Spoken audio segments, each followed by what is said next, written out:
राधे राधे प्यारे भक्तों, जय श्री हरि, जय माँ लक्ष्मी। प्यारे भक्तों, सफला एकादशी व्रत कथा में आप सभी को हार्दिक शुभकामनाएं। सफला एकादशी के दिन जरूर सुने इस कथा को। इस कथा को सुनने से मोक्ष की प्राप्ति होती है। इस माह में यानी कि 2024 में पहली एकादशी यानी कि पूष माह के कृष्ण पक्ष की एकादशी का व्रत किया जाएगा। इसे सफला एकादशी के नाम से जाना जाता है। ऐसी मान्यता है कि सफला एकादशी का व्रत अपने नाम स्वरूपा फल प्रदान करता है। इसके प्रभाव से हर एक कार्य सफल हो जाते हैं। श्री हरि विष्णु की कृपा से तमाम अधूरी इच्छाएं पूरी होती है। पौष माह के कृष्ण पक्ष की एकादशी 7 जनवरी को है। एकादशी पर विधि विधान से भगवान विष्णु की पूजा अर्चना की जाती है। धार्मिक मान्यताओं के अनुसार एकादशी व्रत पर व्रत कथा का पाठ जरूर करना चाहिए। एकादशी व्रत कथा का पाठ करने से, कथा सुनने से भगवान विष्णु की विशेष कृपा प्राप्त होती है और मृत्यु के पश्चात मोक्ष की प्राप्ति होती है। तो अब हम लोग सुनेंगे सफला एकादशी व्रत कथा। ध्यानपूर्वक इस कथा को सुनिएगा। और कथा सुनने से पहले आपको बता दें कि हमारे चैनल पर नए हैं तो लाइक कर चैनल को सब्सक्राइब कर लीजिएगा और साथ में बेल आइकन की घंटी दबा दीजिएगा, ताकि आगे जो मैं इसी व्रत कथा लेकर आऊं तो सबसे पहले आप तक नोटिफिकेशन पहुंचे, जो मेरी कथा को आप समय से सुन सकें। और कमेंट में जय श्री हरि लिखना ना भूलिएगा। जय श्री हरि। व्रत की कथा के अनुसार चंपावती नगर में एक महासीमन नामक एक राजा राज्य करता था। उनके 4 पुत्र थे। उन सब में लंपक नाम वाला बड़ा राजपुत्र महापापी था।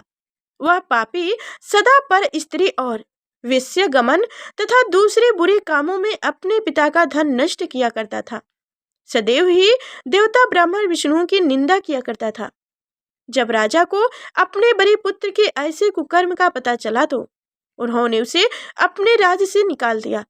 तब वह विचारने लगा कि कहाँ जाऊं, क्या करूं। अंत में उसने चोरी करने का निश्चय किया। दिन में वह वन में रहता और रात्रि को अपने पिता की नगरी में चोरी करता तथा प्रजा को तंग करने और उन्हें मारने का कुकर्म करता था। कुछ समय पश्चात सारी नगरी भयभीत हो गई। वह वन में रहकर पशु आदि को मारकर खाने लगा।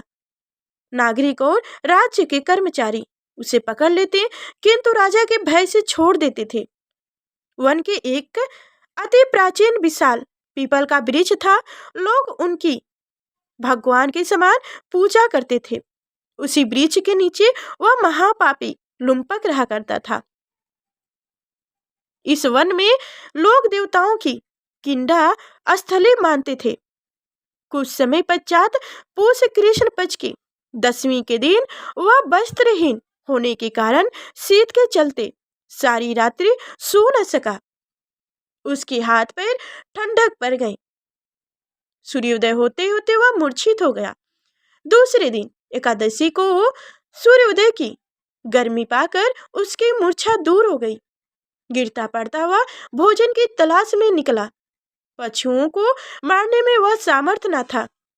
अंत पेड़ के गिरे हुए फल उठाकर वापस उसी वृक्ष पीपल के वृक्ष के नीचे आ गया। उस समय तक भगवान सूर्यास्त हो चुके थे। वृक्ष के नीचे फल रखकर कहने लगा, हे भगवान, अब आपके ही अर्पण है ये फल, आप ही इसे खाइए।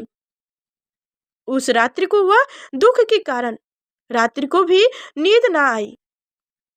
इसके इस उपवास और जागरण से भगवान अत्यंत प्रसन्न हो गए और उनके सारे पाप नष्ट हो गए। दूसरे दिन प्रातः काल एक अति सुंदर घोड़ा उनके सुंदर वस्तुओं से सजा हुआ उनके सामने आकर खड़ा हो गया। उसी समय आकाशवाणी हुई कि हे राजपुत्र, श्री नारायण की कृपा से तेरे पाप नष्ट हो गए हैं। अब तू अपने पिता के पास जाकर राज प्राप्त कर। ऐसी वारी सुनकर वह अत्यंत प्रसन्न हुआ और दिव्य वस्त्र धारण करके भगवान आपकी जय हो कहकर अपने पिता के पास गया। उनके पिता ने प्रसन्न होकर उसे समस्त राज्य का भार सौंप दिया और वन को रास्ता ले लिए और वह वन में तपस्या के लिए निकल गई। अब लुम्बक शास्त्र अनुसार राजा अपने लगा राज्य करने लगा। उसके स्त्री और पुत्र आदि सारा कुटुंब भगवान नारायण का परम भक्त हो गए। वृद्धा होने पर वह भी अपने पिता के जैसे राज्य का भार अपने पुत्र पर सौंप कर वन में तपस्या करने चला गया और अंत में मरने के बाद वैकुंठ को प्राप्त हुआ। अंत जो मानुष इस परम पवित्र सफला एकादशी का व्रत करते हैं उसे अंत में मुक्ति मिलती है। जो नहीं करते वो फुर पुच्छ और सिंहों से रहित पशुओं के समान है। इस सफला एकादशी के महात्म्य को पढ़ने तथा सुनने से, श्रवण करने से मानुष को अब श्री मेघ यज्ञ का फल मिलता है। जय श्री हरि, जय माँ लक्ष्मी। अब हम लोग सुनेंगे, जानेंगे सफला एकादशी व्रत एवं पूजा विधि। सफला एकादशी व्रत के पश्चात स्नान आज से निर्वित होकर साफ कपड़े पहन ले, संभव हो तो पीला कपड़ा पहने। इसके बाद हाथ में जल लेकर सफला एकादशी व्रत भगवान विष्णु की पूजा का संकल्प लें। अब पूजा स्थल पर भगवान विष्णु की मूर्ति या तस्वीर को स्थापित करें। उनको पीले फूल, चंदन, हल्दी, रोली, अक्षत, फल, केला, पंचामृत, तुलसी का पात्र, धूप दीप, मिठाई, चने की दाल और गुड़ अर्पित कर इसके बाद केले के पेड़ की पूजा करें। फिर विष्णु चालीसा का पाठ करें। उसके बाद सफला एकादशी व्रत कथा का पाठ करें और हो सके तो पूजा के अंत में भगवान विष्णु की आरती करें और कार्य में सफलता के लिए श्री हरि से कामना करें। दिन भर फलहार करते हुए व्रत रखें। दिन भर भागवत जागरण करें। रात्रि में हरि भजन करें। अगले दिन सुबह पूजा के बाद पारण कर लें और पूजा समाप्त होने के बाद विष्णु जी की आरती अवश्य करें। तो चलिए अब सुनते हैं भगवान विष्णु जी की आरती। ओम जय जगदीश्वर हरे, स्वामी जय जगदीश्वर हरे। भक्त जनों के संकट छल में दूर करे, जो ध्यावे फल पावे, दुख बिन से मन का। सुख संपत्ति घर आवे, कष्ट मिटे तन का। ओम जय जगदीश्वर हरे, मात पिता तुम मेरे, शरण हूँ किसकी। तुम बिन और न दूजा, आस करूँ जिसकी। ओम जय जगदीश्वर हरे, तुम पूरन परमात्मा, तुम अंतर्यामी। पार ब्रह्म परमेश्वर, तुम सबकी स्वामी। ओम जय जगदीश्वर हरे, तुम करुणा के सागर, तुम पालन करता। मैं मूर्ख खल कामी, कृपा करो भक्तन।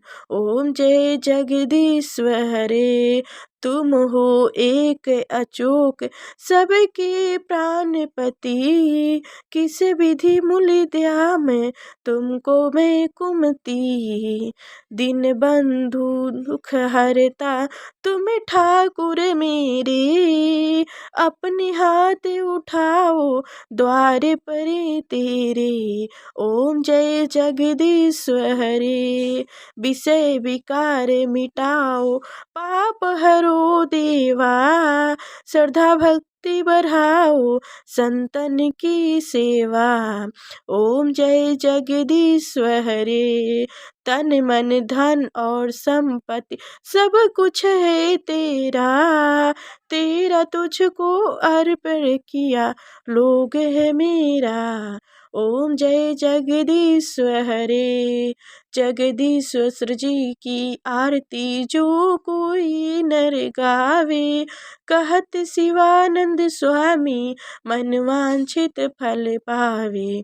ओम जय जगदीश्वर हरे, स्वामी जय जगदीश्वर हरे। ओम जय, जय श्री हरि। प्यारे भक्तों, विष्णु जी की आरती और सफला एकादशी व्रत कथा और सफला एकादशी पूजा विधि हमारी आप सभी को कैसी लगी, कमेंट में अवश्य बताइए और एक बार फिर से कह रहे हैं कि अभी तक चैनल को हमारी सब्सक्राइब नहीं किए हैं तो सब्सक्राइब करके बेल आइकन की घंटी दबा दीजिएगा, ताकि आगे जो मैं इसी व्रत कथा लेकर आऊँ तो सबसे पहले आप तक नोटिफिकेशन पहुँचे, जो मेरी कथा को आप समय से सुन सकें।